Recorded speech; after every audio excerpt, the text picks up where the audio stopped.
Yes, sir, please start. Okay. अच्छा, मला एक बऱ्याच वेळेपासून एक प्रश्न पडलाय की देर इज ओके, ठीक आहे, fair enough. Am I audible? सगळ्यांना ऐकू येत आहे नीट? Yes, no? Very good, very good. ठीक आहे. अच्छा, एक छोटीशी रिक्वेस्ट आहे राठी मॅडम, हे सगळ्यांनी मला ठेंगे दाखवू नका. येस येस दाखवलं मला ना. ओके. ओके, एक छोटीशी रिक्वेस्ट आहे की कोणीतरी एकाने फक्त चॅट वर बसून मी काही प्रश्न विचारेन त्याची फक्त उत्तरं द्यावीत, बाकी काही नाही. ऑडिओ जर चालत नसेल तर इट इज परफेक्टली फाईन, पण एटलीस्ट चॅटवर तरी थोडस इंटरॅक्शन होऊ दे. हो. Okay. Okay. So I understand की सगळी आर्ट्स सायन्स कॉमर्सची मुलं आहेत. सगळ्यात आधी कॉलेजचे धन्यवाद. शिर्के सर, राठी मॅडम, तुम्ही हे जे 400 मुलं बसवली आहेत, it is a wonderful job. Thank you so much. Technology जितकी सोपी दिसते तितकी नाही आहे ती. That is what we can understand. पण ठीक आहे, I think let's move ahead.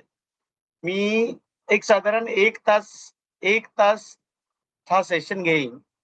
And what I will try to do is की एक अगदी मॅक्रो लेवल पासून मायक्रो लेवल पर्यंत तुमच्यापर्यंत आणि इथून पुढची तुमची 10 वर्षाची जी वाटचाल आहे ती कशी असावी त्याचं एक संपूर्ण मी एक फ्रेमवर्क देईन मी. ठीक आहे. ज्यांना कोणाला नोट्स घ्यायचे असतील प्लीज राईट इट डाऊन. पण नोट्स घेण्यापेक्षा जास्त लेट इट सिंक. ठीक आहे, ते आज जाऊ दे. आता फायनल इयरची जितकी मुलं आहेत त्यांनी हात वर करावे. ओके, फायनल इयरची जितकी मुलं आहेत can they stand up?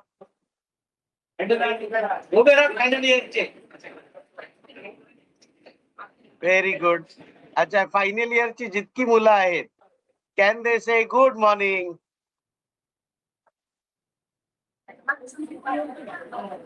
Loud loud.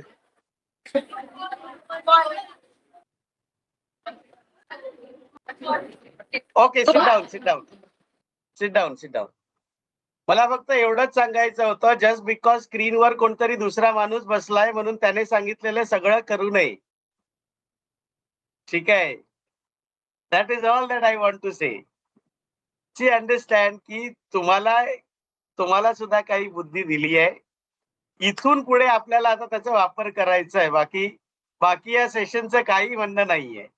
All that we want to say is की तुमच्याकडे बुद्धी आहे आणि you can do extremely well. तर त्याचा बुद्धीचा आपण कसा व्हायचा पुढच्या 10 वर्षात आपल्याला करिअर सिक्युअर करायचं आहे. ओके, आय अंडरस्टँड की इथे जी सगळी मुलं बसली आहेत साधारण एक एज ग्रुप 20चं असावं, around 20. So why this career planning आणि पुढची 10 वर्ष काय इम्पॉर्टंट आहेत सगळ्यात आधी आपण ते समजून घेऊया. सो इथून पुढे आता माझी जी जनरेशन आहे, वैद्य सर आहेत, चिरके सर आहेत, वी आर एज ग्रुप आम्ही एक साधारण 80 पर्यंत we will live very comfortably. 80 may be 85, but we will retire at the age of around 60. एक ऍव्हरेज एज 60 जर धरलं तर 60 नंतर आमच्या जनरेशनला पुढच्या फक्त 20 वर्षाचे पैसे जमा करायचे. पण तुमची जी जनरेशन आहे जी आता सध्या एज ग्रुप 20 मध्ये आहे, you are likely to live up to 100 or 110 years. म्हणजे मी असं म्हणत नाहीये की तुम्ही पुढची 70, 80, 90 वर्ष तुम्ही भरपूर हेल्दी राहाल.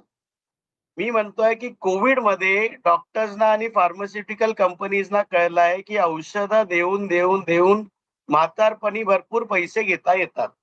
That is the logic. आणि मेडिकल सायन्स इतकी प्रगती करताय की 60 ते 100 किंवा 110 पर्यंत तुम्हाला औषध देऊन देऊन देऊन जिवंत ठेवण्याची ऑलरेडी प्लॅनिंग झालेली आहे. विच मीन्स की जेव्हा तुम्ही 60व्या वर्षी रिटायर होणार, त्या 60 नंतर तुम्हाला कमीत कमी 40 वर्षाचे पैसे जमा करायचे आहेत. सो लेट्स से 25व्या वर्षी तुमचं करिअर सुरू झालं. सो 25 ते 60 35 वर्षात तुम्हाला कमीत कमी 75 वर्षाचे पैसे जमा करायचे आहेत. That is the reason why पुढची तुमची 10 वर्ष खूप महत्वाची ठरणार आहे. तुमच्याकडे 2 चॉईसेस आहेत. चॉईस नंबर 1, पुढची 10 वर्ष तुम्ही इतकी मेहनत करा की त्यानंतरची तुमची जी 70 वर्ष आहेत ती खूप पीसफुली जाते. ऑप्शन नंबर 2, पुढची 10 वर्ष मजा करा and you may struggle for next 70 years. Choice तुमचा आहे. कारण आज जे ऑपॉर्च्युनिटीज तुमच्या जनरेशनकडे आहेत, यापूर्वीच्या कुठच्याही जनरेशनकडे तितकी ऑपॉर्च्युनिटी आली नव्हती. That is the fact. We are currently at, आपली जी इकॉनॉमी आहे साधारण $5 ट्रिलियन वर आहोत. We are the 5th largest economy in the world. आपली ग्रोथ साधारण 6 ते 7% होते आहे. म्हणजे आपण दरवर्षी साधारण $350 बिलियन आपण एक्स्ट्रा आणतोय. आता हे $350 ट्रिलियन म्हणजे किती होतात की एक अडानी ग्रुप आणि एक संपूर्ण रिलायन्स ग्रुप त्यांना जोडून एक $350 बिलियन तयार होतात. सो अंडरस्टँड की आपल्याकडे किती ऑपॉर्च्युनिटी आहे. त्या व्यतिरिक्त government is doing everything that they can do to make sure की तुमचं एज्युकेशन किंवा जर तुम्हाला एंटरप्रेन्योर बनायचं असेल, स्वतःचा बिझनेस करायचा असेल, तर त्या सगळ्यासाठी तुमच्याकडे संधी उपलब्ध आहे. सो पैशामुळे तुमचं एज्युकेशन किंवा तुमचं स्वतःच्या बिझनेसचं जे ड्रीम आहे ते थांबणार नाहीये. ते कसं आहे ते आपण पुढच्या 1 तासात समजून घेऊ. बट लेट्स कम टू एकदम मॅक्रो लेवल. ठीक आहे. आता आय अंडरस्टँड की बरीचशी मुलं आर्ट्स आणि कॉमर्स बॅकग्राऊंडची पण असतील, पण त्यांना इतकं तरी माहिती आहे की आपल्या सोलार सिस्टम मध्ये सन इज दी सेंटर आणि त्याच्याभोवती आपले सगळे प्लॅनेट्स फिरतायत. मर्क्युरी, व्हीनस, अर्थ, Mars, Jupiter, Saturn, Uranus and Neptune. Pluto हा डॉफ प्लॅनेट झाला. ठीक आहे. सो आपला जो 3rd प्लॅनेट आहे which is earth, which revolves round. आता मी यात फिजिक्स शिकवत नाहीये किंवा मी फिलॉसॉफी शिकवत नाहीये.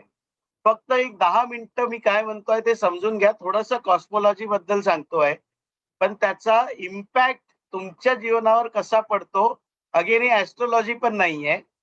सो त्याचा इम्पॅक्ट तुमच्या जीवनात कसा पडतो that I will try to explain. Okay. So we are saying की there is a theory called as rare earth hypothesis. आता रेअर अर्थ हायपोथेसिस मध्ये असं म्हटलंय की आपली जी पृथ्वी आहे, जी सनच्या भोवती फिरते आहे आणि sun is moving around a black hole at the centre of our Milky Way galaxy. आपण मिल्की वे गॅलेक्सी मध्ये आहोत आणि त्या मिल्की वे गॅलेक्सीच्या सेंटर मध्ये एक ब्लॅक होल आहे आणि sun is revolving around the black hole. संपूर्ण गॅलेक्सी सुद्धा मूव्ह होते आहे आणि आपल्या गॅलेक्सी सारख्या मिल्की वे गॅलेक्सी सारखे साधारण 2 ट्रिलियन गॅलेक्सीज आहेत युनिव्हर्स मध्ये. ठीक आहे. नंबर्स लक्षात नाही राहिले तरी चालतील, पण 2 ट्रिलियन गॅलेक्सीज आहेत.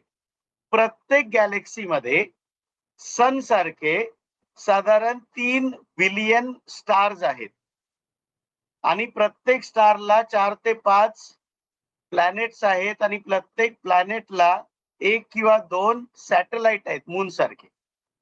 इतकं नॉलेज बस झालं. What I am saying is की जी संपूर्ण ऑब्झर्वेबल युनिव्हर्स आहे, जे आपल्याला हबल टेलिस्कोप मधून जे आपल्याला दिसतं, त्या संपूर्ण युनिव्हर्स मध्ये असं म्हटलं जातं की earth is the only planet जिथे कॉम्प्लेक्स आणि इंटेलिजंट लाईफ आहे. बाकी संपूर्ण युनिव्हर्स मध्ये कॉम्प्लेक्स सोडा लाईफच नाहीये. विच मीन्स की अर्थ, आता आपलं जे डिस्टन्स आहे, मी सध्या ठाण्यात बसलो आहे आणि तुम्ही तिथे अहिल्यानगर मध्ये बसलात, आपलं डिस्टन्स आहे साधारण 300-350 kilometre. And let me tell you की अर्थच्या वर जर तुम्ही 10 किलोमीटर वर गेलात तर लाईफ संपलं. जर 10 किलोमीटर पृथ्वीच्या वर गेलात तर तुम्ही लाईफ संपतं. अंडरस्टँड की संपूर्ण युनिवर्स लाईफ साठी बनलेलं नाहीये. विच मीन्स की संपूर्ण युनिवर्स मध्ये ही फक्त 750 करोड लोक आहेत, ज्या तुम्ही 400 आणि मी 1 इथे बसलो आहे. And we are the only people in this entire universe जे युनिवर्स समजण्याचा किंवा पुढे प्रोग्रेस करण्याची ताकद ठेवतात. आता गेल्या 4.5 बिलियन इयर्सच्या अर्थच्या हिस्ट्रीमध्ये साधारण 1 ट्रिलियन स्पीशीज होऊन गेले आणि त्यातली एकच स्पीशीज आहे ज्याला एक इंटेलिजंट कॉन्व्हर्सेशन करता येतं, and that is human beings, you and me. Right. Next. आता what I am trying to say is की या संपूर्ण युनिवर्स मध्ये बरेच जण बऱ्याच वेळी लोक म्हणतात की तुम्ही काय आहात, तुम्ही एक छोट्याशा प्लॅनेट मध्ये एक छोटासा तुम्ही इंडिव्हिज्युअल, म्हणजे एका रेतीच्या कणापेक्षाही तुम्ही छोटे आहात, असं सगळं आर्ग्युमेंट येतं. So my counter argument is की या संपूर्ण युनिवर्स मध्ये आपण फक्त 750 करोड लोक आहोत ज्यांना इंटेलिजंट कॉन्व्हर्सेशन आणि इंटेलिजन्स आहे. आता त्याचं कंपॅरिझन, आता चिंपॅन्झी सगळ्यांनी बघितले असतील, खरे बघितले नसतील तरी तुम्ही मोबाईलवर टीव्ही मध्ये तरी चिंपॅन्झी बघितले आहेत. माकडाची एक प्रजाती आहे. त्या चिंपॅन्झीच्या डीएनए मध्ये आणि ह्युमन बिंग्सच्या डीएनए मध्ये फक्त 2% फरक आहे. फक्त 2%. पण त्या 2% मध्ये चिंपॅन्झीची गेली 10-15 हजार वर्षांमध्ये किती प्रगती झाली आहे आणि ह्युमन बिंग्सची गेली फगेट 10-15 हजार वर्ष, गेल्या 10-15 वर्षातच आपली किती प्रगती झाली आहे ती समजून घ्या. That is what this ability. So फरक जो आहे सगळ्यांचा, that is this your ability to communicate. So आता इथे जी साधारण फायनल इयरची मुलं बसली आहेत, एज ग्रुप साधारण एक 20-21 आणि गेली 16 ते 17 वर्ष तुम्ही शिकताय.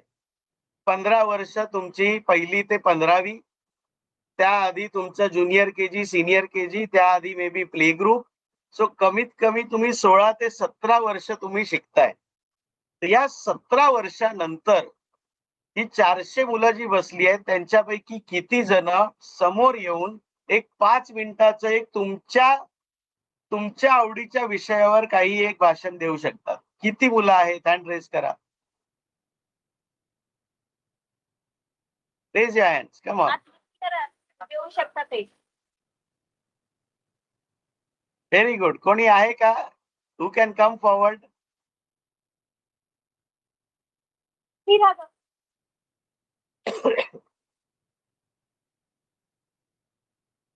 Very good. Please clap for her.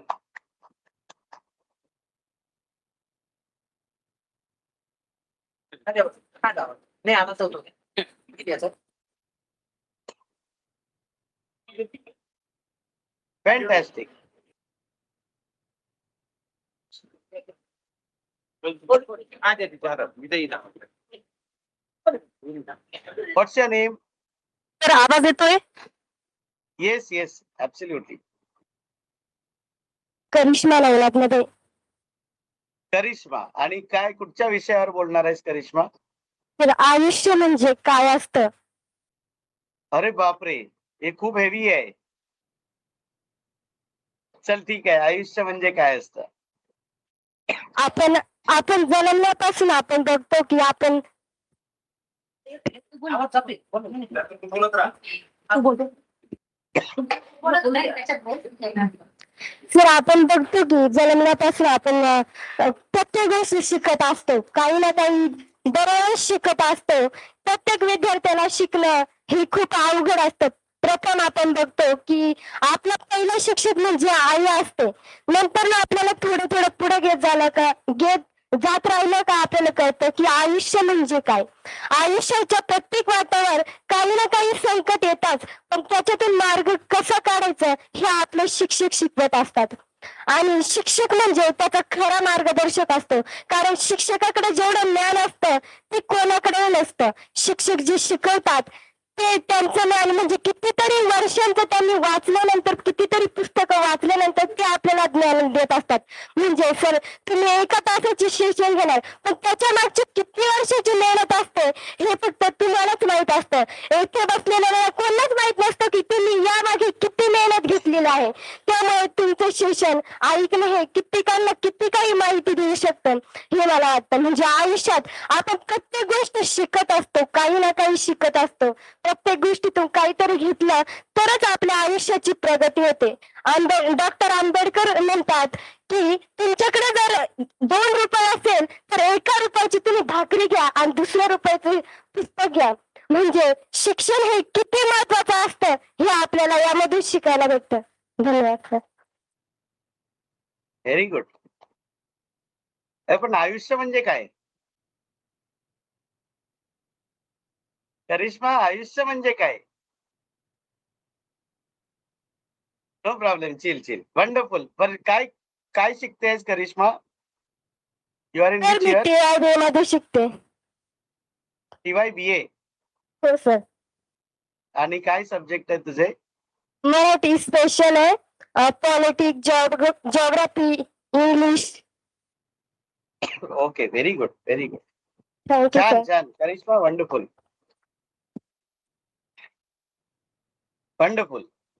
Okay.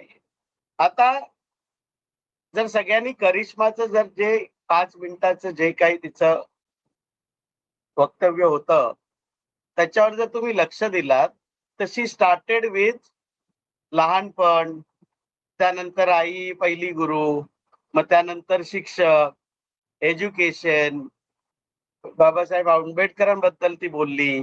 त्यांनी जे सजेशन दिलं की 1 रुपया म्हणजे 50% तुमचं जे इन्व्हेस्टमेंट आहे ते एज्युकेशनवर गेलं पाहिजे. पण अंडरस्टँड की ह्या संपूर्ण ह्याच्यात 2च गोष्टी असतात. ज्यांना कुणाला पब्लिक स्पीकिंग मध्ये डिफिकल्टी आहे त्यांनी फक्त या 2च गोष्टी समजून घ्याव्यात. एक तर तुमच्याकडे कॉन्टेंट नाहीये. ज्या विषयावर तुमच्याकडे कॉन्टेंट असेल ते खूप छान बोलता येतं. आणि दुसरं म्हणजे कॉन्टेंट असलं तरी त्याला स्ट्रक्चर करता येत नाही. आता इथे मुलं जी आहेत त्यांना युजली क्रिकेट आवडतं.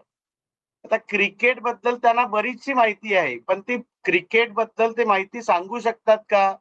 तर नाही, because they don't know how to structure that content.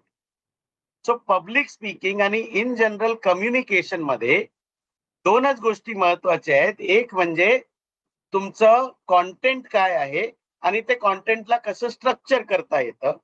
आता कॉन्फिडन्स, ज्यांना कुणाला वाटतं की कॉन्फिडन्स नाहीये त्यांनी आपापल्या आयुष्यातलं कधीतरी एक कोणाबरोबर तरी भांडण झालेलं असेल ते आठवावं. आणि त्यावेळी मनमोकळेपणाने जेव्हा तुम्ही शिव्या दिल्यात त्यावेळी कसा कॉन्फिडन्स अचानक आला? कारण तुम्हाला एक्झॅक्टली माहित होतं तुम्हाला काय बोलायचं आहे ते. Correct? So what I am trying to say is की there is nothing called as confidence. Either तुम्हाला तो विषय येतो किंवा येत नाही. पण एक कम्युनिकेशन का महत्वाचं आहे आणि का मी इतका वेळ त्याच्यावर घालवला ते समजून घ्या. What I am trying to say is की ओके, त्याआधी एक छोटंसं एक उदाहरण देतो. तुम्हाला माहिती आहे का, हिरा जो असतो डायमंड तो लॅब मध्ये बनतो. आणि कसा बनतो माहिती आहे का? Anyone? Yes, no?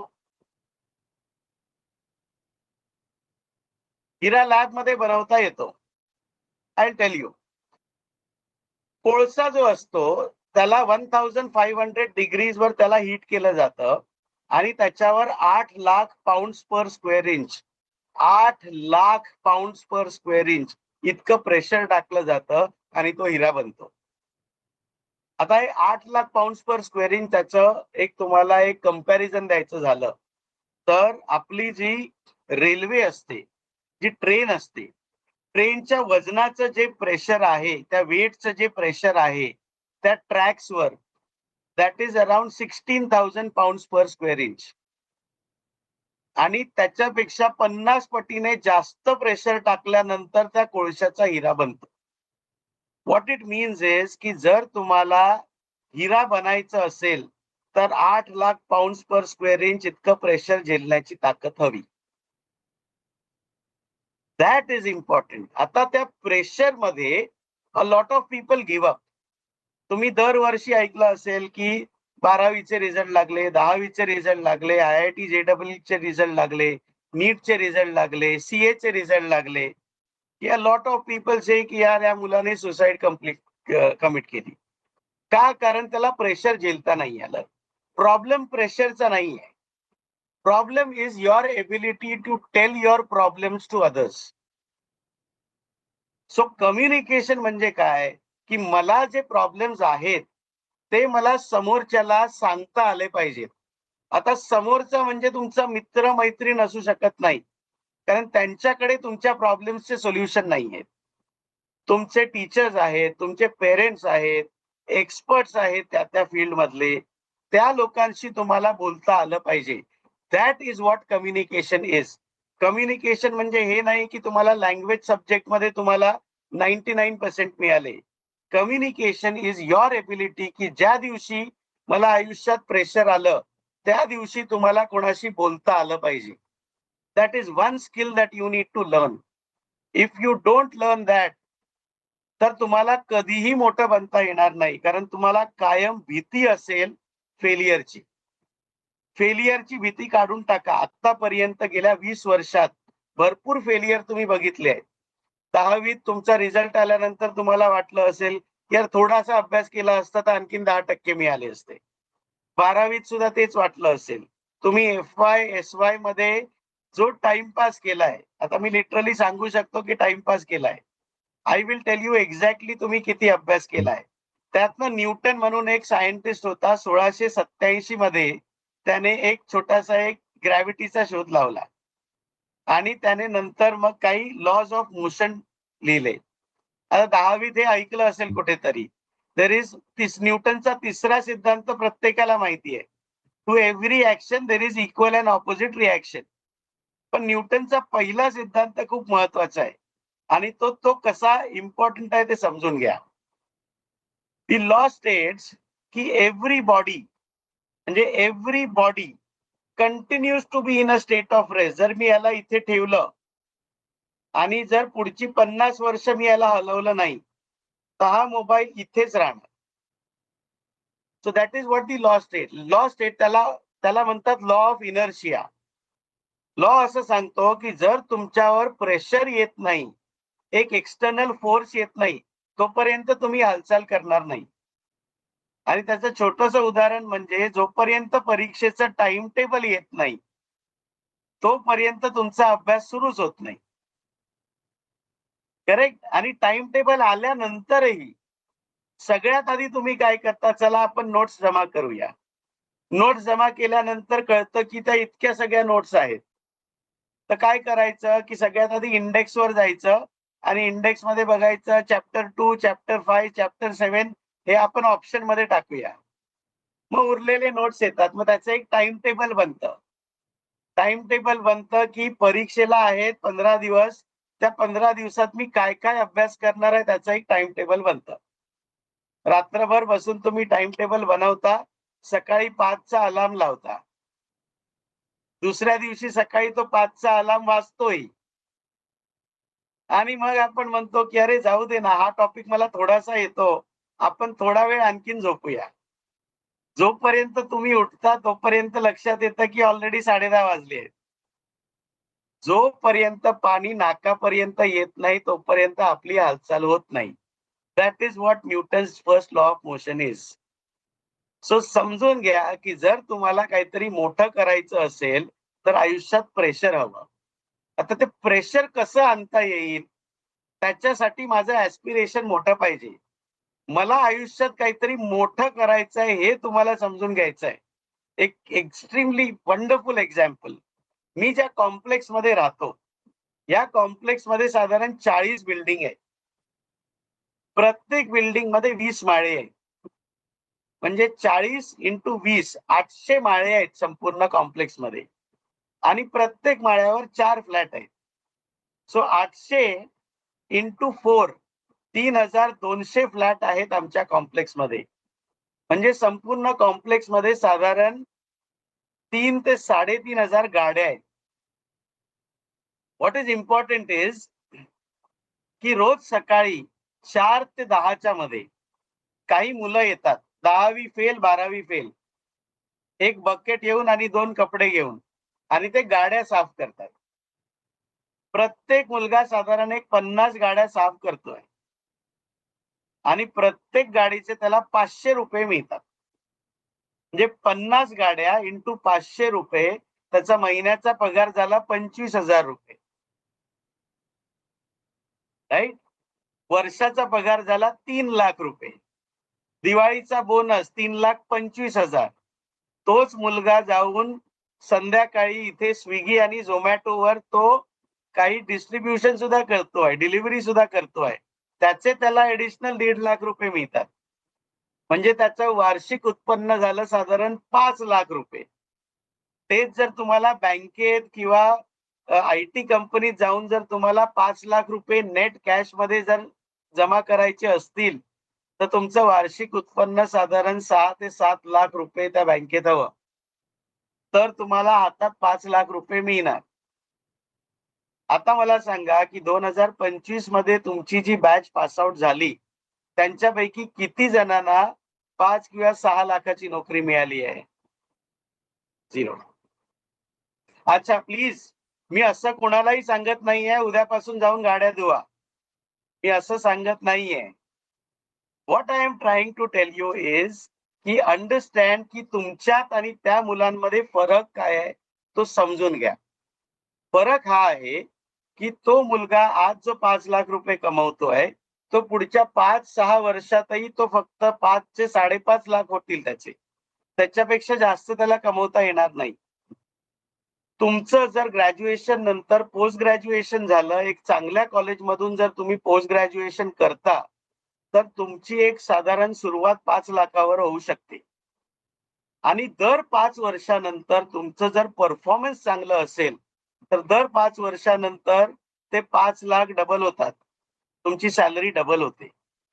Which means की लेट से 2000 जे आता फायनल इयर मध्ये मुलं आहेत, 2 वर्ष त्यांनी जर एक चांगल्या मास्टर्स मध्ये जर ऍडमिशन घेतलं आणि कंप्लीट केलं तर 2028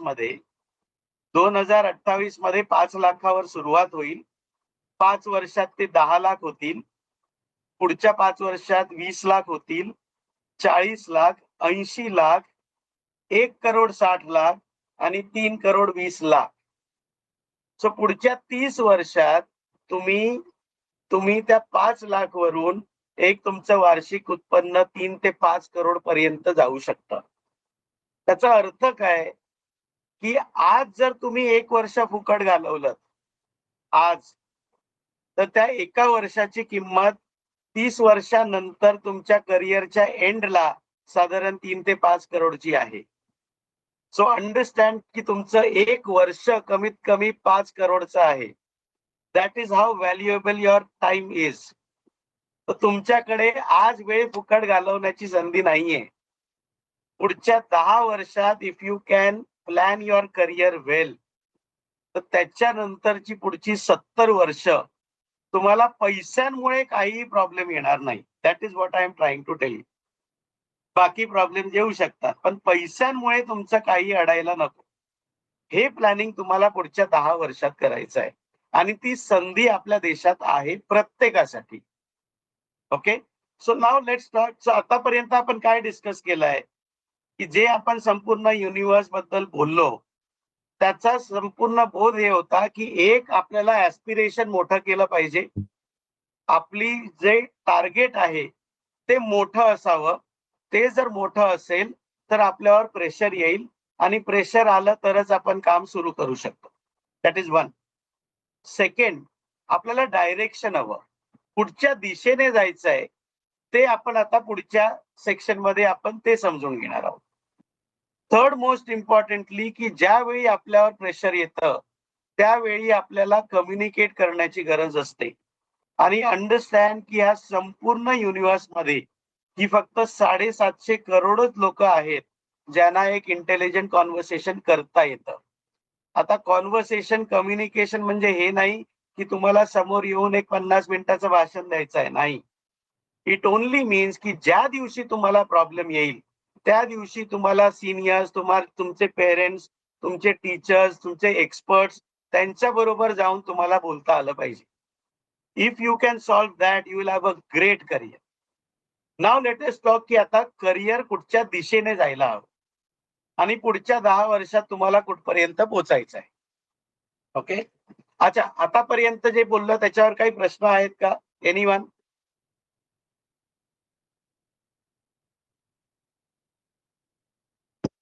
Have any questions?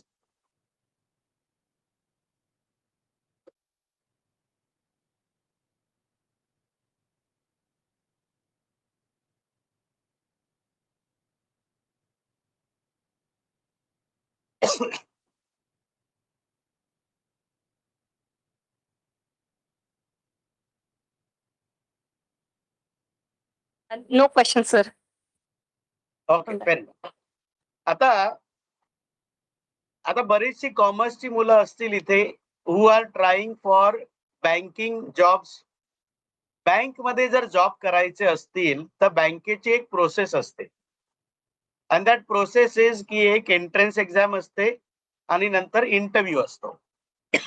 2 लेवलच्या entrance exam असतात. पण त्या एंट्रन्स एक्झामचा सिलेबस असतो इंग्लिश आणि मॅथमॅटिक्स आणि रिझनिंग. English, mathematics, reasoning. जर तुम्हाला गव्हर्नमेंटमध्ये काम करायचं असेल तर तुम्हाला एक परीक्षा द्यावी लागते, स्टाफ सिलेक्शन कमिशन. त्या एंट्रन्स एक्झामचा सिलेबस आहे इंग्लिश, मॅथमॅटिक्स आणि रिझनिंग. जर तुम्हाला रेल्वेमध्ये काम करायचं आहे तर रेल्वेची जी NTPC ची परीक्षा असते that syllabus is English, mathematics, reasoning. जर तुम्हाला ग्रॅज्युएशन नंतर MBA करायचं असेल तर त्या MBA ची जी एंट्रन्स एक्झाम असते कॅट किंवा CET, त्याचा syllabus is English, mathematics, reasoning. तुम्हाला जर बाहेर जाऊन शिक्षण घ्यायचं असेल तर तुम्हाला GRE किंवा GMAT घ्यावी लागेल. त्या GRE किंवा GMATचा सिलेबस आहे इंग्लिश, मॅथमॅटिक्स, रिझनिंग. तुम्ही कुठच्याही टॉप कंपनीत IT किंवा कन्सल्टिंग कंपनीत जर तुम्हाला जॉब घ्यायचा असेल तर ते एक परीक्षा घेतात आणि त्याच्यावरून आधी ठरवतात की तुम्हाला आत एंट्री मिळणार की नाही. त्या परीक्षेचा syllabus is English, mathematics, reasoning. तर तुम्ही जर तुमचे 10वी पर्यंतचा सिलेबस बघितला तर तुमच्या लक्षात येईल की तुम्हाला लँग्वेजेस होते, मॅथमॅटिक्स होतं, सायन्स होतं आणि सोशल सायन्स होतं. हे जे सायन्स आणि सोशल सायन्स आहे ते तुम्हाला लॉजिकल रिझनिंग शिकवतं आणि उरले 2 विषय that is English and mathematics. Again जे लॉजिकल रिझनिंग आहे ते इंग्लिश किंवा मॅथमॅटिक्स वरच बेस्ड असतं, पण त्याचे एरियाज असतात सायन्स आणि social science. So what it means is की ज्या संपूर्ण स्किल्स आपण म्हणतोय, I represent Ratan Tata Maharashtra state skills university. ही महाराष्ट्रातली पहिली स्किल्स युनिव्हर्सिटी आहे.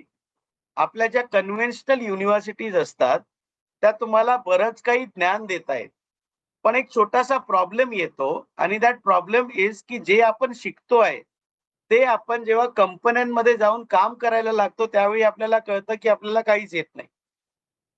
सो ते स्किल, नॉलेजला आपण स्किल मध्ये कन्वर्ट करता येत नाहीये. म्हणून 2020 मध्ये गव्हर्नमेंटने आणली न्यू एज्युकेशन पॉलिसी.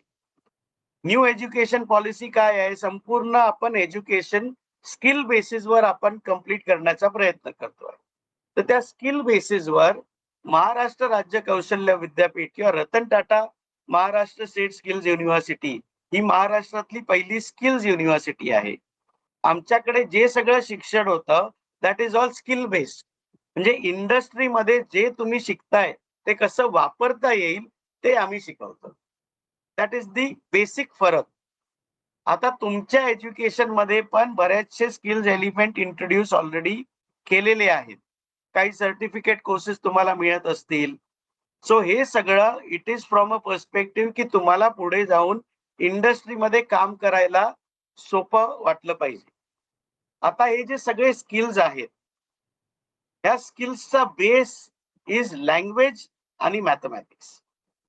तर तुम्हाला सगळ्यात आधी हे ठरवायचं आहे की तुमचं करिअर लँग्वेज बेस्ड असलं पाहिजे की मॅथमॅटिक्स बेस्ड असलं पाहिजे की दोन्ही असलं पाहिजे. हा सगळ्यात पहिला निर्णय आहे की लँग्वेज इम्प्रूव्ह करायची आहे मला की मॅथमॅटिक्स इम्प्रूव्ह करायचं आहे. अच्छा, आता मी हे म्हणत नाहीये की तुम्हाला मॅथमॅटिक्स आज यायला हवं किंवा तुमची लँग्वेज एबिलिटी आज खूप चांगली हवी. तुमच्याकडे पुढची 2 वर्ष आहेत. 2 वर्षात तुम्हाला काय इम्प्रूव्ह करायला आवडेल, लँग्वेज की मॅथमॅटिक्स? राइट? आता let me take you to a completely different section आणि मग या दोघांना मी कनेक्ट करतो. स्किल्स आणि काय ऑपॉर्च्युनिटीज आहेत त्यांना कनेक्ट करतो. सो आपल्या इंडियन इकॉनॉमी बद्दल तुम्हाला माहिती आहे. We have 3 sectors, primary, secondary आणि टर्शरी. प्रायमरी म्हणजे ऍग्रीकल्चर आणि मायनिंग, सेकंडरी म्हणजे मॅन्युफॅक्चरिंग आणि टर्शरी म्हणजे सर्व्हिस सेक्टर. टर्शरी मध्ये सर्व्हिस सेक्टर मध्ये बँकिंग आलं, इन्शुरन्स आलं, रिटेल आलं, IT आलं, एज्युकेशन आलं, एअरलाईन्स आलं. हे सगळं सर्व्हिस सेक्टर आहे.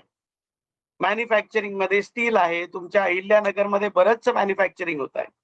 ठीक आहे. बरेचसे MSME आहेत. म्हणजे मीडियम आणि स्मॉल एंटरप्राइजेस तुमच्याकडे बरेच आहेत. ते मोठमोठ्या कंपनीना काही इक्विपमेंट्स प्रोव्हाइड करतात, काही पार्ट्स प्रोव्हाइड करतात. राईट? ते मॅन्युफॅक्चरिंग तुमच्याकडे बरंच चालतं. ऍग्रीकल्चर तर तुमच्याकडे डेफिनेटली आहे. पण तुम्ही कुठचंही सेक्टर घेतलं आणि त्यात कुठचीही कंपनी घेतली तर प्रत्येक कंपनीमध्ये तुम्हाला 5 बेसिक फंक्शन मिळतील. फंक्शन म्हणजे ऍक्टिव्हिटीज. बेसिक 5 फंक्शन्स असतात कुठच्याही कंपनीत. तुम्ही IT कंपनीमध्ये इन्फोसिस बघितली किंवा बँकिंग मध्ये ICICI किंवा स्टेट बँक ऑफ इंडिया बघितली किंवा जर तुम्ही फूड पॅकेजिंग मध्ये पेप्सी कंपनी बघितली किंवा हल्दीराम बघितली किंवा जर तुम्ही मॅन्युफॅक्चरिंग मध्ये टाटा स्टील बघितली किंवा टाटा मोटर्स बघितली किंवा महिंद्रा मोटर्स बघितली, कुठचीही कंपनी असेल किंवा तुमचं कॉलेजही बघितलं तरी तुमच्याकडे बेसिक 5 फंक्शन्स आहेत. मार्केटिंग, फायनान्स, HR म्हणजे ह्युमन रिसोर्सेस, ऑपरेशन्स आणि IT हे 5 फंक्शन्स असतात. Marketing, finance, human resources, operations आणि IT. आता तुम्ही जे काम करणार आहात इथून पुढे ते ह्यापैकी कुठच्या तरी एका फंक्शन मध्ये जाऊन तुम्ही काम करणार. राईट? आणि प्रत्येक फंक्शन मध्ये मार्केटिंग मध्ये असो, आता तुमच्या पण कॉलेजचे इव्हेंट्स होत असतात. काहीतरी एक मोठा इव्हेंट होत असेल, त्या इव्हेंटसाठी तुम्ही जाऊन स्पॉन्सरशिप आणता. तुम्हाला मार्केटिंग करावं लागतं, एक छोटंसं ब्रोशर घेऊन जावं लागतं, एक नोट घेऊन जावी लागते, एक वेबसाईटवर कुठेतरी मेन्शन असतं की हे इव्हेंट आहेत आमच्या कॉलेजमध्ये आणि तुम्ही जाऊन स्पॉन्सरशिप आणण्याचा प्रयत्न करता. मार्केटिंग आहे. तुमच्या कॉलेजमध्ये फीज येते, तो पैसे आत येतात आणि तुमच्यावर खर्च होतो. तुमच्या फॅकल्टीजना, नॉन टीचिंग स्टाफना पगार जातो. बाकी काही एक्सपेन्सेस असतात तर पैसे बाहेरही जातात. तर एक फायनान्स फंक्शन आहे. HR कोणीतरी एक संपूर्ण तुमचं शेड्युलिंग करताय. तुमचे जे फॅकल्टी आणि नॉन टीचिंग स्टाफ येतात त्यांचं रेकॉर्ड ठेवताय की ते किती दिवस आले, त्यांना किती पगार मिळाला पाहिजे. That is the HR and admin department. मग तुमचं जे संपूर्ण शेड्युलिंग होतं, तुमच्या परीक्षा होतात, ते सगळं डिपार्टमेंट बघतं ऑपरेशन्स डिपार्टमेंट, प्रोसेसेस. आणि फिफ्थ, आज IT शिवाय काही होऊ शकत नाही. आज IT इंटिग्रेट्स ऑल दीज 4 फंक्शन्स. म्हणून IT बिकम व्हेरी इम्पॉर्टंट. आज तुमच्या सगळ्या रिसिप्ट वगैरे किंवा पेमेंट सुद्धा ऑनलाईन होत आहे. तर ते सगळं IT मुळे पॉसिबल आहे. काही ऑर्गनायझेशन मध्ये एक 6वं फंक्शन पण असतं and that 6th function is called research and development. पण बेसिक आपल्याकडे हे 5 फंक्शन्स असतात. मार्केटिंग, फायनान्स, HR, ऑपरेशन्स आणि सिस्टम्स. तर आता जी सायन्सची मुलं आहेत त्यांना वाटत असेल की ह्यात तर आपलं काहीच बसत नाही. तर तुम्ही जेव्हा जाऊन सायन्स मध्ये, कोर सायन्स मध्ये जेव्हा तुम्ही मॅन्युफॅक्चरिंग मध्ये किंवा क्वालिटी असेसमेंट मध्ये तिथे जाऊन काम करता तर that is the operations department. आता ज्यांना कोर टेक्नॉलॉजी मध्ये, कोर सायन्स मध्ये जायचं नाहीये किंवा कोर सब्जेक्ट मध्ये जायचं नाहीये, त्यांच्यासाठी एकच ऑप्शन राहतो, मार्केटिंग, फायनान्स, HR, ऑपरेशन्स किंवा IT. या सगळ्यांमध्ये जायचं असेल तर जी आता ग्रॅज्युएशनची मुलं आहेत त्यांच्यासाठी एकच प्रोग्राम अवेलेबल आहे and that is called MBA. We are very strong promoters of MBA. MBA सोडून तुमच्याकडे ऑप्शन नाहीये. कारण त्याचं हे आहे की जेव्हा as a graduate, fresh graduate art science कॉमर्सचे ग्रॅज्युएट जाऊन जेव्हा काम करतात तेव्हा काय होतं की त्यांना जे जॉब्स मिळतात ते लोअर लेवलचे जॉब्स असतात. आता let me ask a question. ज्यांनी हा मोबाईल बनवलाय, ज्या वर्करनी, त्यांना जास्त पैसे मिळतात की त्याच्या सुपरवायझरला?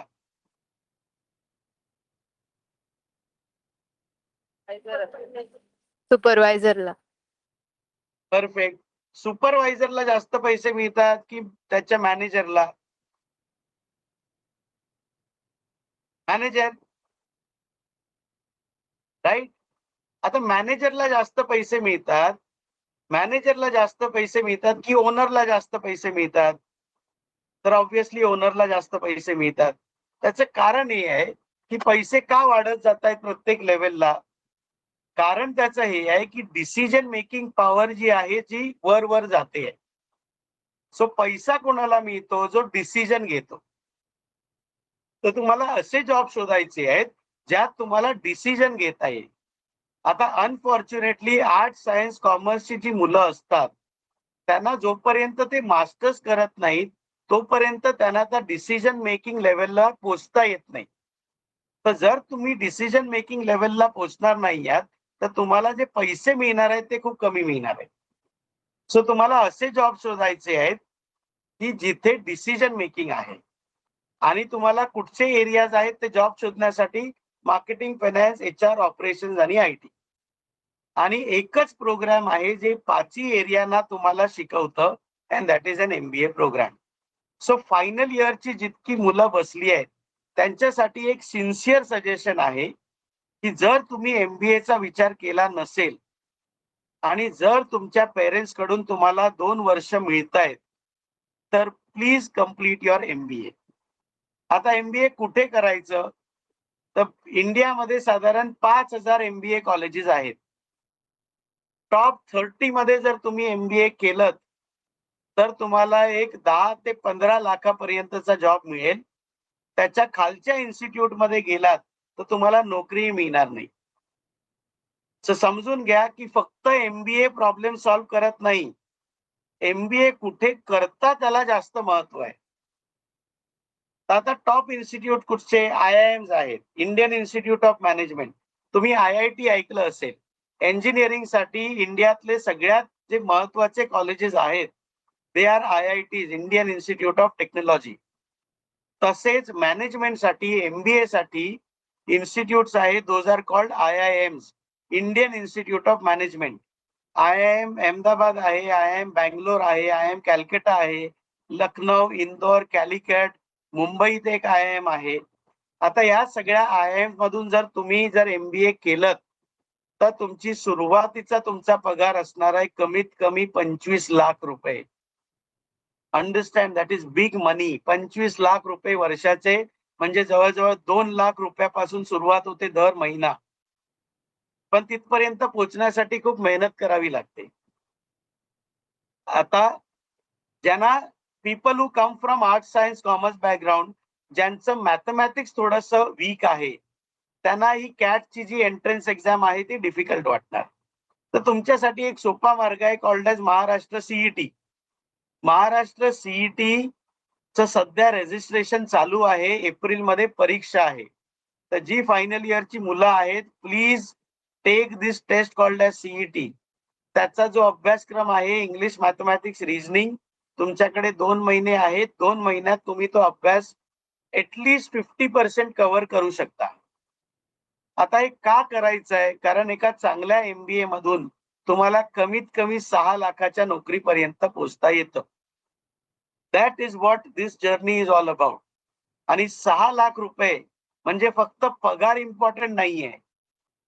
तुम्हाला आज ग्रॅज्युएशन नंतर, आता तिथे अहिल्यानगरमध्ये काय परिस्थिती आहे मला माहित नाही, पण इथे मुंबईत जे BCom ग्रॅज्युएट आहेत, BSc ग्रॅज्युएट आहेत, ही जी मुलं आहेत ह्यांना साधारण 10,000 ते 15,000 दर महिना जॉब मिळतोय. Which is hardly anything. 1,20,000 ते 1,50,000 रुपये वर्षाचे. तेच जर चांगल्या कॉलेजमधून MBA केलं तर सरळ तुम्ही 6 लाखावर पोहोचता. 6 लाख म्हणजे महिना 50,000 रुपये झाले. अंडरस्टँड दॅट इज ह्यूज मनी.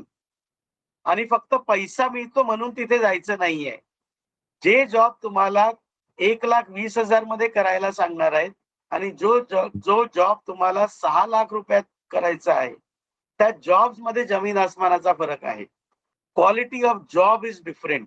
आणि त्यामुळे मी म्हणतोय की your focus has to be on MBA प्रोग्राम. खूप चांगले इन्स्टिट्यूट्स आहेत महाराष्ट्रात.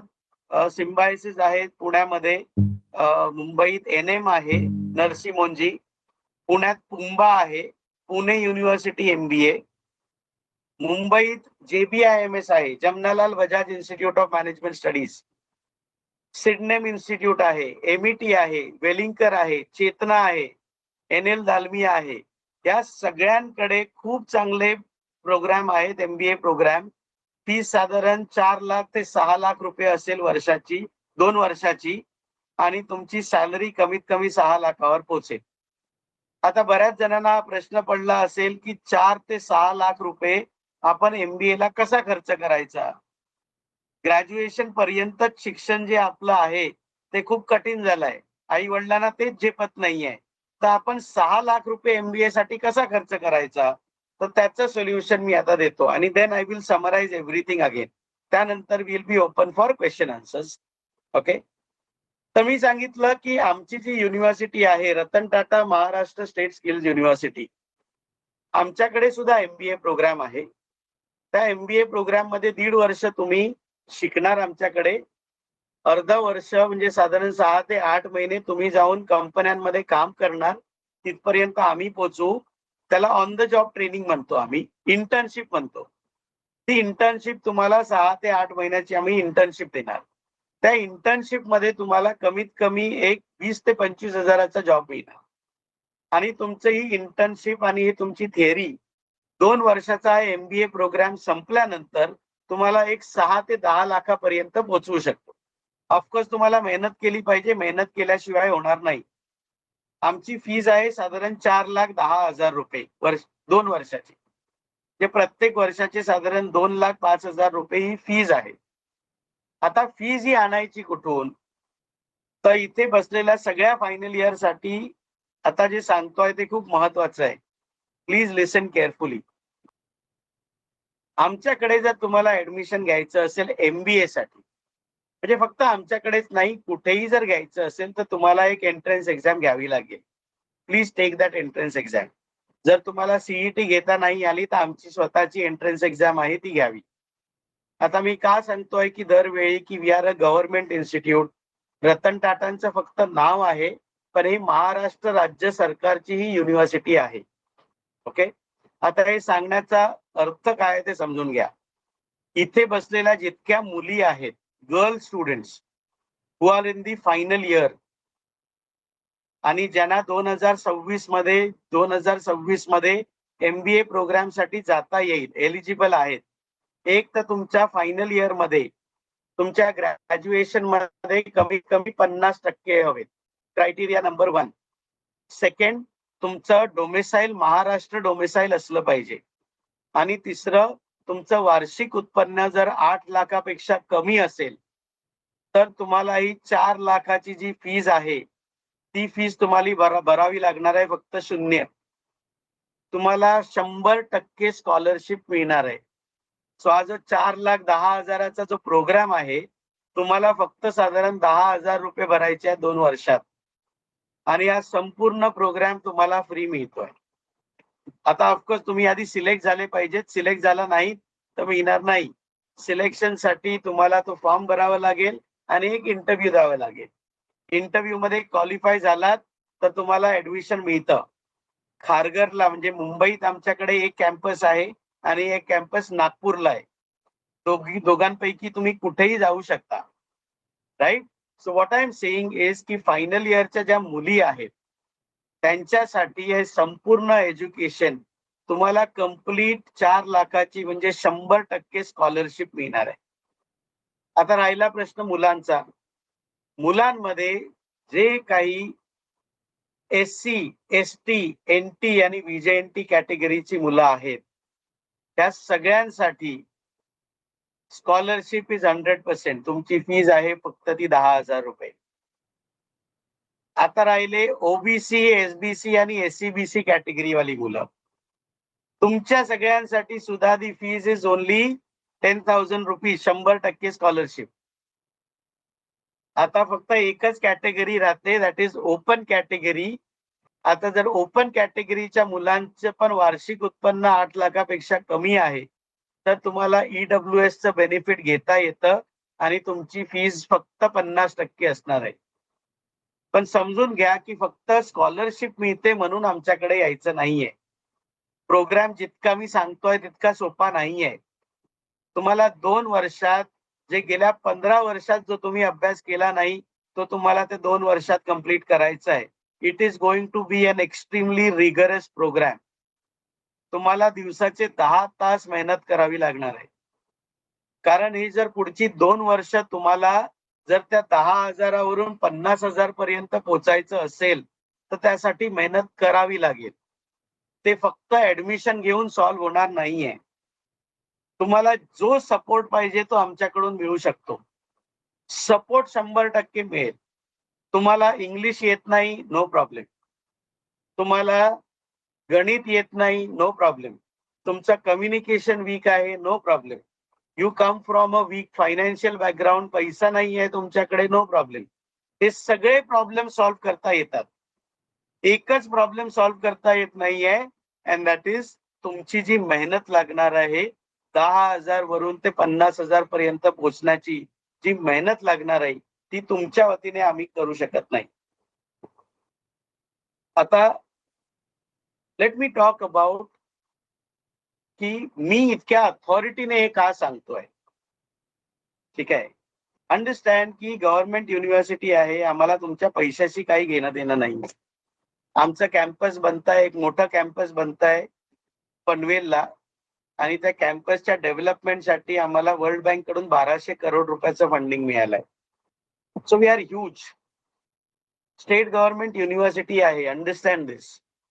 तो आम्हाला कंपन्यांपर्यंत पोचायला किंवा आम्हाला फंड्स मिळायला आम्हाला काही डिफिकल्टी होत नाही. आमची डिफिकल्टी आहे की आम्हाला चांगली मुलं हवी आहे. आम्हाला चांगली मुलं हवी आहे. आता चांगली मुलं म्हणजे असं नाही की तुम्हाला 10वी 12वी ग्रॅज्युएशन मध्ये 90-95% मिळाले. चांगली मुलं म्हणजे की पुढची 2 वर्ष तुम्ही कुठचंही कारण न देता, कुठचंही एक्सक्यूज न देता तुम्ही मेहनत करायला तयार आहात. जर ते तुमच्यात आहे तर तुम्हाला ते एक 6 लाखापर्यंत पोहोचवण्याची रिस्पॉन्सिबिलिटी आहे आमची. आणि फक्त आमचंच इन्स्टिट्यूट नाहीये, महाराष्ट्रात कमीत कमी 10-12 चांगली इन्स्टिट्यूट आहेत जे तुम्हाला 6 ते 15 लाखापर्यंत पोहोचवू शकतात. अंडरस्टँड दिस. पण त्यासाठी तुम्हाला पुढची 2 महिने मेहनत घ्यावी लागेल. परीक्षेसाठी अभ्यास केला पाहिजे, इंटरव्ह्यू साठी अभ्यास केला पाहिजे. तुम्हाला जो सपोर्ट पाहिजे, तुम्हाला इंटरव्ह्यूचं ट्रेनिंग पाहिजे, तुम्हाला ते एंट्रन्स एक्झामचं ट्रेनिंग पाहिजे, ते सुद्धा आमची युनिव्हर्सिटी तुम्हाला फ्रीमध्ये देऊ शकते. पण तो इनिशिएटिव्ह जो आहे तो तुम्हाला समोरून घ्यायला पाहिजे. तुम्हाला तुमच्या टीचर्स पर्यंत पोहोचलं पाहिजे आणि सांगितलं पाहिजे की आम्हाला हे पुढे करण्याची संधी हवी आहे, तर आमचा कनेक्ट युनिव्हर्सिटी बरोबर करून द्या आणि तुमचे फॅकल्टी आणि आम्ही मिळून वी विल फिगर आउट की तुम्हाला तुमच्यापर्यंत त्या सगळ्या सुविधा कशा पोहोचवता येत. Fair enough. So let me recap. आतापर्यंत मी काय बोललो आहे ते. 1, ऍस्पिरेशन मोठं हवं. 5 लाख रुपये तो 10वी फेल 12वी फेल मुलगा पण कमवतोय. तर तुम्हाला इथून आता अच्छा, त्याआधी मी माझं बॅकग्राऊंड सांगतो की मी काय इतक्या त्याने सांगतोय की मी ज्या बॅकग्राऊंड मधून येतो त्याची तुम्ही कल्पनाही करू शकत नाही. प्रत्येकाने इथे धारावी ऐकलं असेल. मुंबईमध्ये एक सायन म्हणून एक रिजन आहे, एक स्टेशन आहे. त्या स्टेशनला लागून एक झोपडपट्टी आहे, एशियातली सगळ्यात मोठी, कॉल्ड एज धारावी. त्याच सायनच्या जवळ आणखीन एक स्टेशन आहे called as Kurla. Kurla terminus हे बऱ्याच जणांनी ऐकलं असेल. तर कुर्ल्यामध्ये पण एक झोपडपट्टी आहे आणि त्या कुर्ल्याच्या झोपडपट्टीत मी 21 वर्ष राहिलो आहे. वयाची 21 वर्ष मी त्या झोपडपट्टीतून आलो आहे. आणि त्या झोपडपट्टीतून जाऊन आता करिश्माने सांगितलं की एज्युकेशन किती इम्पॉर्टंट आहे. त्या झोपडपट्टीतून मी सीईओ बनलो. एका युरोपियन कंपनीचा मी एशिया हेड बनलो आणि ते मला करता आलं फक्त मी शिक्षण घेतलं म्हणून. Understand that is how powerful education is. तर तुमचा जो संपूर्ण इतिहास आहे त्याला विसरून जा की 10वी माझी कशी गेली, 12वी कशी गेली, मला कुठच्या रिजन मध्ये, मी अहिल्यानगर मध्ये जन्माला आलो, माझे parents come from a very weak financial background. तुमच्या हिस्ट्रीचा आणि तुमच्या फ्युचरचा काही घेणं देणं नाहीये. तुम्ही जर पुढची 10 वर्ष मेहनत घेतलीत तर you will have a great career. Right. So let us recap. एक, आपल्याला ऍस्पिरेशन मोठं ठेवायचं आहे. सेकंड, ते ऍस्पिरेशन कमवण्यासाठी, तिथपर्यंत पोहोचण्यासाठी आपल्याला एक डायरेक्शन हवं. डायरेक्शन काय आहे? तर आपल्याकडे 5 फंक्शन्स आहेत: मार्केटिंग, फायनान्स, HR, ऑपरेशन्स आणि IT. तुम्ही कुठच्याही कंपनीत काम केलं तर यापैकी कुठच्या तरी एका फंक्शन मध्ये काम करताय. या फंक्शनचं बेस काय आहे? तर लँग्वेज आणि मॅथमॅटिक्स. तर तुमची सुरुवात कुठे होणार? सुरुवात इथून होणार की मला लँग्वेज बेस्ड करिअर हवं की मॅथमॅटिक्स बेस्ड करिअर हवं. आणि तुम्हाला आज लँग्वेज येते का किंवा आज मॅथमॅटिक्स येते का ह्याचाही प्रश्न नाहीये, कारण ते तुम्हाला पुढच्या 2-3 वर्षात इम्प्रूव्ह करता येतं. So you need to figure out की तुम्हाला लँग्वेज बेस्ड करिअर हवं की मॅथमॅटिक्स बेस्ड करिअर हवं. त्यानंतर आमच्याकडे या. एकदा ठरवलं तुम्ही की मॅथमॅटिक्स यायचं आहे किंवा लँग्वेज बेस्ड करिअर करायचं आहे, देन आम्ही किंवा कुठचंही MBA कॉलेज, चांगलं MBA कॉलेज तुम्हाला हे समजावू शकते की तुम्हाला मार्केटिंग मध्ये जायला हवं, फायनान्स, HR, ऑपरेशन्स की IT, कुठच्या दिशेने जायला हवं. कारण प्रत्येक फंक्शन मध्ये मॅथमॅटिक्स सुद्धा आहे आणि लँग्वेज सुद्धा आहे. एक छोटंसं उदाहरण देतो फायनान्सचं. बरेचसे कॉमर्स मुलं बसलेले असतील इथे, तर कॉमर्सच्या मुलांना प्रत्येकाला वाटतं की आपण जाऊन फायनान्स मध्ये काम करावं. But you need to understand की फायनान्स इज मॅथमॅटिक्स. फायनान्स मध्ये एसेन्शियली 4 एरियाज असतात. एक, अकाउंटिंग, ऑडिटिंग, टॅक्सेशन आणि इन्व्हेस्टमेंट्स. हे 4 एरियाज असतात. अकाउंटिंग म्हणजे काय? जे दिवसभरात ज्या तुमच्या कंपन्यांमध्ये जे ट्रान्झॅक्शन होतात, ते जे ट्रान्झॅक्शन आपण जे रेकॉर्ड करतो त्याला आपण अकाउंटिंग म्हणतो. वर्षाच्या एंडला म्हणजे फायनान्शियल इयरच्या एंडला कोणीतरी एक चार्टर्ड अकाउंटंट येऊन चेक करतो की तुम्ही जे अकाउंटिंग केलं आहे ते बरोबर आहे की चूक आहे. त्याला म्हणतो आपण ऑडिटिंग. आणि त्याच्या बेसिसवर ठरतं की तुमचा टॅक्स किती लागणार आहे. That is taxation. आणि या तिघांसाठी तुम्हाला CA करायला हवं. CA किंवा आता एक नवीन काहीतरी UKचं काहीतरी आलंय ICCA समथिंग, खूप एक्सपेन्सिव्ह आहे, सोडून द्या ते. फोकस करायचं झालं तर CA करा. MCOM करूनही तुम्हाला त्यात नोकरी मिळू शकते, पण करिअर घडणार नाही. तर करिअर म्हणजे काय की 25व्या वर्षी मी सुरू केलं तर ते 60व्या वर्षी माझा ग्राफ असा वर गेला पाहिजे. राईट.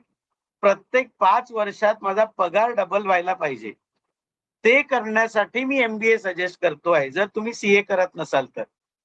जी सायन्सची मुलं आहेत ज्यांना MSc मध्ये जायचं आहे, फक्त MSc वर थांबू नका, PhD करा, तर तुम्हाला त्या सायन्सचा फायदा होणार आहे. Research is a great area आणि रिसर्च साठी आता फंडिंग सुरू झालेलं आहे. राईट. सो आता हे कशासाठी करायचं आहे? कारण 60व्या वर्षापासून ते 100व्या वर्षापर्यंत मला ऍडिशनल 40 वर्षाचे पैसे जमा करायचे आहेत पुढच्या 35 वर्षात. म्हणून पुढची 10 वर्ष मला मेहनत केली पाहिजे. 2 वर्ष एक good MBA will take care of everything. Right. So marketing आहे, फायनान्स आहे, HR आहे, ऑपरेशन आहे आणि IT आहे. या व्यतिरिक्त आता या सगळ्यासाठी तुमचं ऍस्पिरेशन आलं, मला काहीतरी मोठं करायचं आहे. तुम्हाला डायरेक्शन मिळालंय, मार्केटिंग मध्ये जायचं आहे, फायनान्स मध्ये जायचं आहे, HR मध्ये जायचं आहे, जो काही एरिया असेल तर. पण एक तिसरं सर्वात महत्वाचं एलिमेंट आहे आणि दॅट इज डिसिप्लिन. जसं मी सांगितलं की पुढची 2 वर्ष तुम्हाला दर दिवशी 10 तास मेहनत करावी लागेल. ते डिसिप्लिन जर नाही आलं तर हे सगळ्याचा काही अर्थ राहणार नाही. त्या 3च गोष्टी तुम्हाला फोकस करायच्या आहेत. एक ऍस्पिरेशन, सेकंड डायरेक्शन आणि third discipline. If you can take care of this, तुमच्या येणाऱ्या पुढच्या सगळ्या जनरेशन आहेत त्या सगळ्यांसाठी you will become an inspiration. That is how powerful education can become.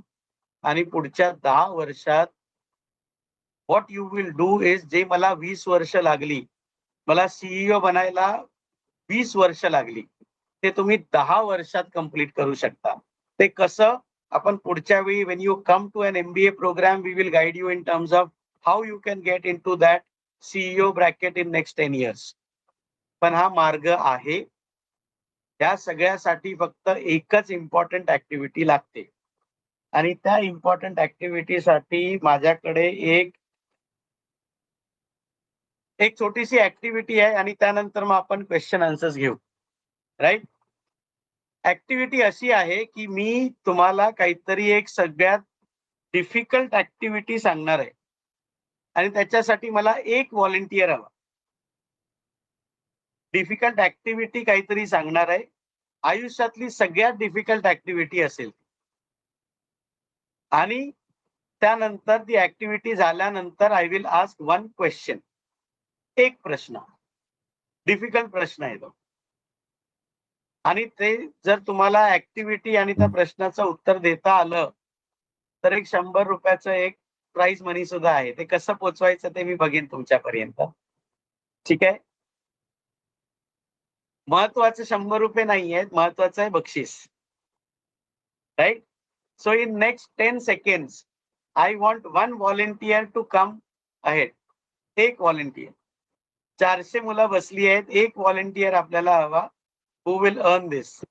I will count from 1 to 10. 1, 2, 3, 4, 5, 6, 7, 8, 9. Come on. अच्छा आली. Very good, very good. Mic उचल आणि नाव सांग. Hello, sir. Hello, what is your name? My name is Shraddha Kailas Mohite. Shraddha Mohite. Thank you so much. हे 100 रुपये तुझे. मी काय सांगितलेलं श्रद्धा आणि बसलेल्या सगळ्या 400 मुलांना please understand what I am trying to say. मी सांगितलेलं सगळ्यात आयुष्यातली सगळ्यात डिफिकल्ट ऍक्टिव्हिटी तुम्हाला करायला सांगणार आहे. आणि ती डिफिकल्ट ऍक्टिव्हिटी इज त्या इनर्शियाला तोडून तिथे बसलेले 400 पैकी फक्त एक श्रद्धा मोहिते तिथे उठली. इनिशिएटिव्ह घेणं, पहिली स्टेप घेणं is the most difficult activity in your life. ज्याला ती पहिलं पाऊल उचलता येतं त्यालाच सक्सेस मिळतं. So Shraddha, wonderful. Please clap for Sir, her. Thank you Shraddha. You can sit down. thank you, sir. हे 100 रुपये पोचवेन मी तुझ्यापर्यंत. लाईफ इतकंच सोपं आहे. Please do not complicate it. It is an extremely easy thing. फक्त पुढची 10 वर्ष तुम्हाला प्लॅन्ड ऍक्टिव्हिटी प्रमाणे पुढे जायचं आहे. 2 वर्ष जी तोड मेहनत करायची आहे and you will have great success. Thank you. Questions? Question? अरे टाळ्या वगैरे वाजवा. काय तुम्ही? एवढा वेळ आपण तुम्हाला कोणाला काही प्रश्न विचारायचे असतील सरांना तर जरूर ते विचारा. त्यानंतर प्रश्न उत्तर झाल्यानंतर आभार प्रदर्शन होईल आणि त्यानंतर तुम्हाला एक 2-3 मिनिटाच्या सूचना दिल्या जातील. कुणीही जागेवरून उठायचं नाही. कोणाचे काही प्रश्न आहेत का? सर, शेजारी आता 12वी बोर्ड परीक्षा असल्यामुळं थोडासा त्यांना डिस्टर्ब करून चालणार नाही म्हणून आपण इथं थांबतो आहे. अतिशय चांगला उपक्रम झाला आणि अपूर्व पालकर मॅडम कुलगुरूंपासून आमचे संपतराव वैद्य ट्रस्टी आहेत इथे आमच्या एज्युकेशन सोसायटीचे जाधव मॅडम आणि तुम्ही जे आम्हाला सहकार्य करताय त्याबद्दल धन्यवाद. त्याबरोबरच थँक्यू सर. पहिलं सेमिनार आपलं फक्त मुलांशी हितगुज करणं होतं. यानंतर आपल्याला एक टाईप करून ह्या मुलांसाठी काय देता येईल, काय कोर्सेस करता येतील हे सगळं आपल्याला करायचं आहे आणि त्यासाठी आपण एकत्र बसणार आहोत. नक्की सर. आणि रतन टाटा युनिव्हर्सिटी ही नुसती युनिव्हर्सिटी नाही तर स्किल देणारी युनिव्हर्सिटी याचा आम्हाला आनंद आहे. आणि तिथे आमच्या पुणे विद्यापीठाच्या कुलगुरू आहेत अपूर्व पालकर, ते अतिशय चांगलं आम्ही एकत्र काम केल्याचा आम्हाला खूप खूप आनंद आहे. तर आपण याच्यानंतरचं जे शेड्यूल आहे ते एकत्र बसून करू. आज आपण आला थोडस टेक्निकल अडचणी आल्या, सुरुवातीला काही वेळ गेला आपला, पण आपण त्याच्यावर मात करू. कारण आपण मात करण्यासाठी झालं. तुम्ही झोपडपट्टी सारख्या भागातून येऊन एवढं मोठं काम केलं आणि पुढे जातात, मुलांना माझं प्रोत्साहन दिलं. निश्चितच माझी मुलं अशी कष्ट करतील आणि पुढे जातील याची खात्री आहे. धन्यवाद sir. Thank you sir. Vaidya sir thank you. स्पीकरचा स्पीकर चालू करा. आपला स्पीकर मुलांशी बोलायचं. Thank you Vaidya sir. तुम्ही हे आम्हाला कनेक्ट करून दिलं शेळके सरांसोबत आणि शेळके सरांनी पण लगेच आपल्याला कोऑर्डिनेशन करायला राठी मॅडमला वगैरे हे सगळं हँडओव्हर करून दिलं आणि आज हे सेशन आपण सक्सेसफुली केलेलं आहे. आणि नेक्स्ट टाइम आपण मार्च मध्ये पण एखादं करणार आहोत, तसं माझं प्रिन्सिपल सरांशी बोलणं झालंय. Thank you. We can log out right. Thank you. Thank you sir. Thank you. Thank you. All the best. Okay. Hello. इकडचं जोडा. गणेश इकडचं जोड.